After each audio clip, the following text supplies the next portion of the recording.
اگر کوئی شخص جانور کو ذبح کرتے وقت بسم اللہ کے بجائے الحمدللہ یا سبحان اللہ پڑھ کر کے جانور کو ذبح کرتا ہے تو اس کا کیا حکم ہے؟ چنانچہ اگر کوئی شخص الحمدللہ یا اسی طریقے سے سبحان اللہ پڑھ کر کے جانور کو ذبح کرتا ہے تو فقہا لکھتے ہیں کہ اس کا ذبیحہ اس سے بھی حلال ہو جائے گا، لیکن شرط یہ ہے اس کے اندر کہ اس میں اس کی تسمیہ کی نیت ہو، یعنی بسم اللہ کی اس سے نیت ہو تبھی۔ قرآن مقدس میں ہے فَكُلُوا مِمَّا ذُكِرَ اسْمُ اللَّهِ عَلَيْهِ إِن كُنتُم بِآيَاتِ مُؤْمِنِينَ، یہ سورہ انعام کی آیت ہے، پارہ نمبر 8 آیت نمبر 118۔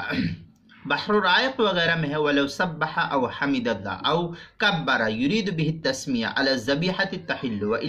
وَإِن لَا فَلَا لأن هذه الألفاظ كناية عن التسمية والكناية إنما تقوم مقام الصريح بالنية۔ یہ عبارت جو ہے البحر الرائق کتاب الذبائح جو زکریا بک ڈپو دیوبند کا ہندی نسخہ اس کی 8ویں جلد صفحہ 307، کوئٹہ کا بلوچستان کا چھپا ہوا نسخہ اس کی 8ویں جلد صفحہ 168، فتاوی ہند جو زکریا بک ڈپو دیوبند کا پرانا نسخہ ہے اس کی 5ویں جلد 285، اور نیا چھپا ہوا نسخہ اس کی 5ویں جلد 332 صفحہ، فتاوی قاسمیہ اس کی